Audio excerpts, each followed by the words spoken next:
the Republic at 6 p.m. I'm Suesha Savant. We get you all the top stories that have made news across the country. Yes, the disengagement process that has begun at the LAC, and this is coming days after Prime Minister Modi held that bilateral with Xi Jinping. Also, our other top focus is this exclusive interview that Republic did with Zishan Siddiqui, the son of Baba Siddiqui, who has now hinted at a politician-builder nexus.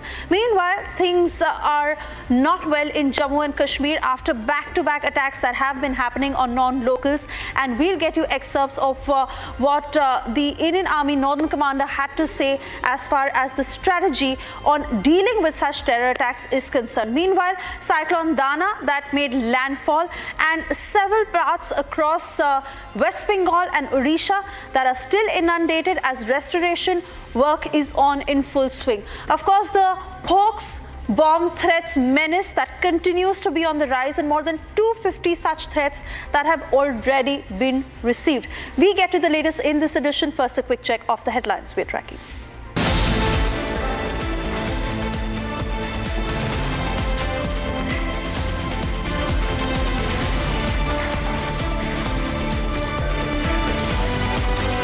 Baba Siddiqui's son, Zishan Siddiqui, speaks exclusively to Republic, debunks Salman Bishnoi angle, says politician-builder nexus at play.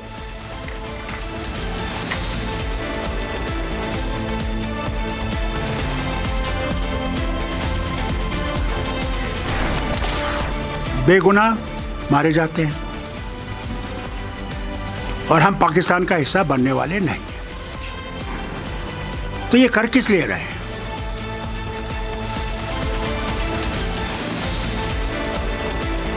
Abdullah talks tough, says if Pakistan wants war, we are ready to fight back.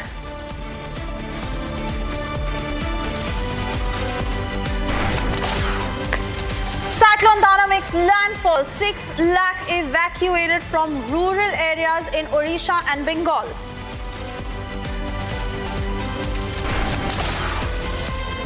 Army sources say Indian-Chinese armies to complete LAC disengagement by October 28-29.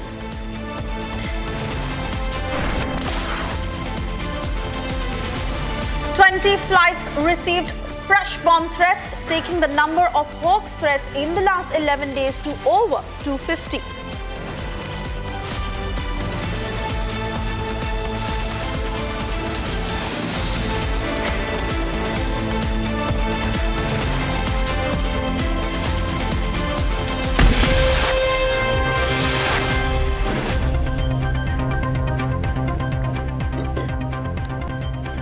The situation remains grim after Cyclone Dana made landfall, severely impacting several parts across Odisha and West Bengal.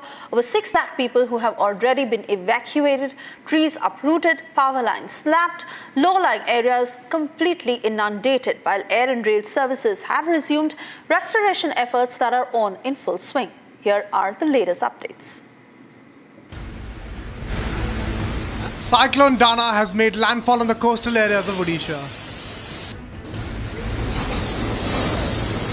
The landfall began on Thursday night and continued in the early hours of Friday. Odisha's coastal districts like Bhadrak, Kendrapada, Balasore and Jagatsinghpur experienced heavy winds speeding up to 110 kilometers per hour, coupled with extremely heavy rainfall. According to the IMD officials, the storm moved from north to northwest at the speed of 15 kilometers per hour over the past 6 hours, before making the landfall in the Bhitarkanika in Kendrapada district and Dhamra in Bhadrak. दाना तूफान अपने साथ तबाही का मंजर लेकर आया।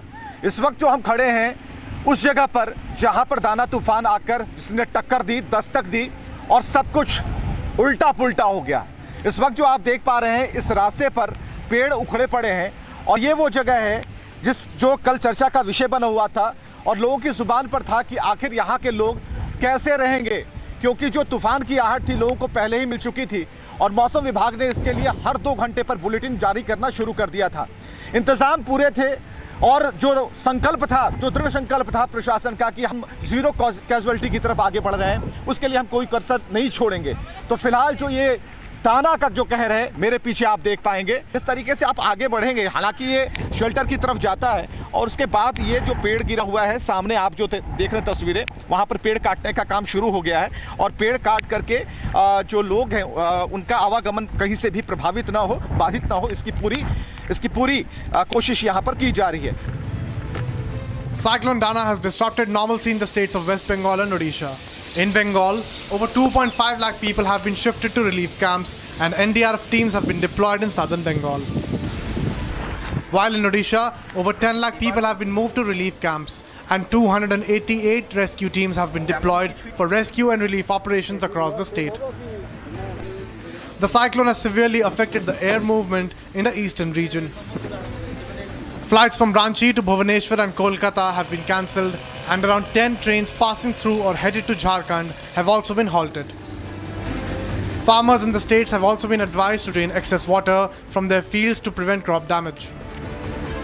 The Met Department anticipates similar weather conditions on October 26th, with possible lightning strikes across Jharkhand, followed by a dip in the temperatures from October 28.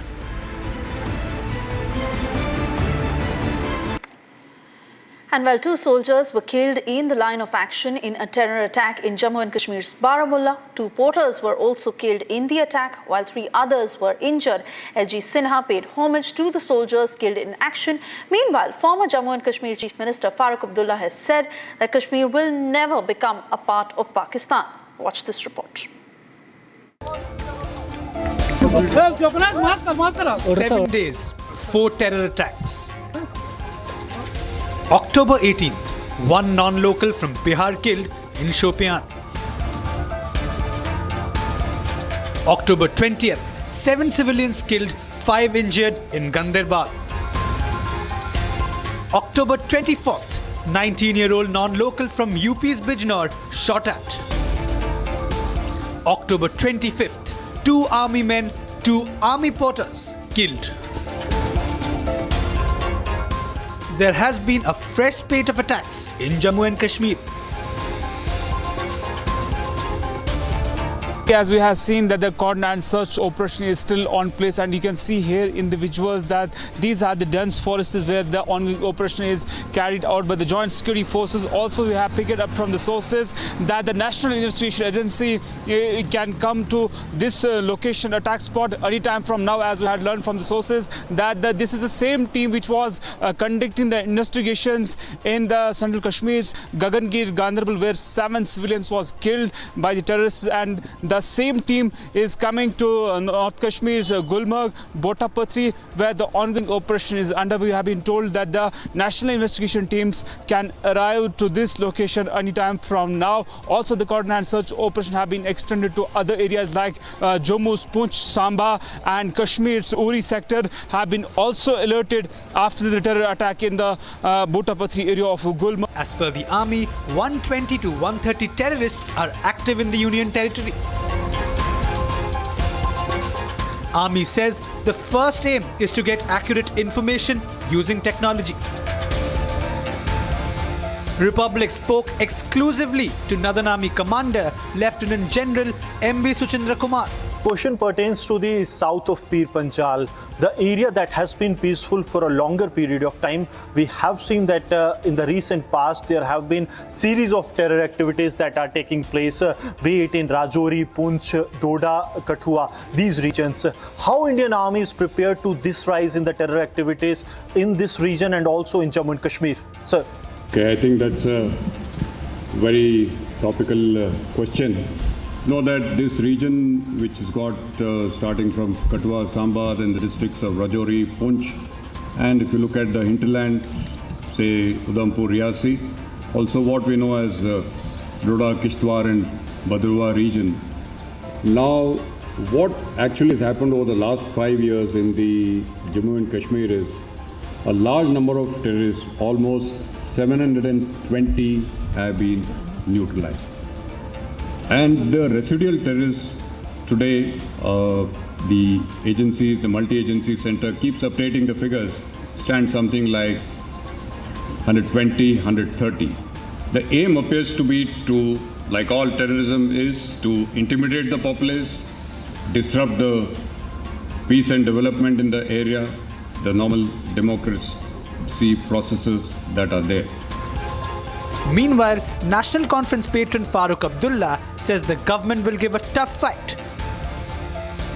हमले होते जाएंगे, हम भी इनका मुकाबला करते जाएंगे, कोई घबराने की बात नहीं। मैं कभी नहीं घबराया हूँ। मेरे वक्त में इतना इससे ज़्यादा था, मगर मैं कभी घबराया नहीं, मुकाबला किया और इंशाल्लाह आगे में मुकाबला करेंगे, इनके दांत खट्टे करेंगे इंशाल्लाह, घबराइए मत। The questions: is it time to go full force against Pakistan terror in Jammu and Kashmir? Is it time to give the army free hand now?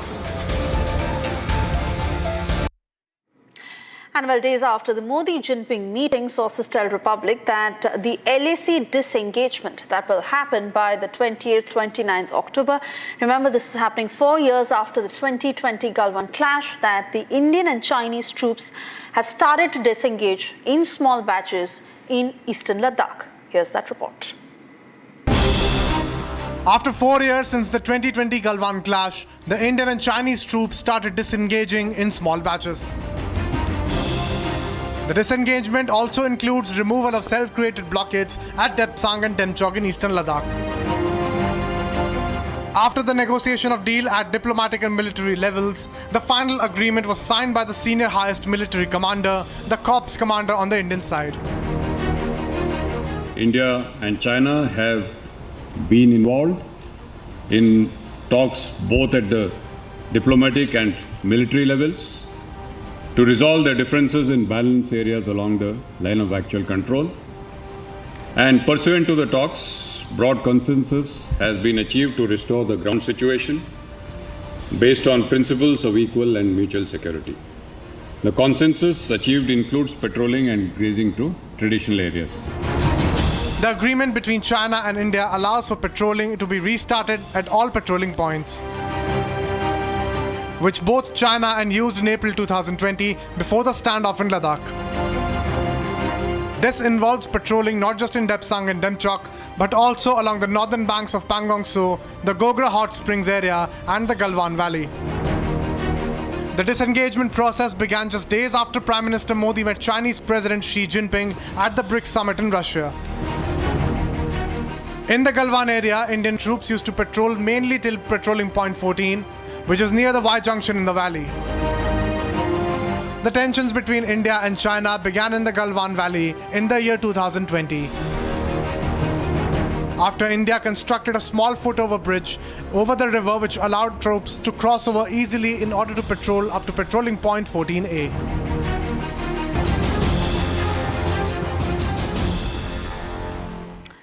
On that note, it's time for us to slip into a very short commercial break. On the other side, we'll get you the latest on the hoax bomb threats menace, as we understand that over 250 such threats have been issued in the last 11 days. Also, the crime branch having detained 50 Bangladeshi nationals living illegally in Ahmedabad. More than 200 people have been questioned. That and much more on the other side. Stay tuned.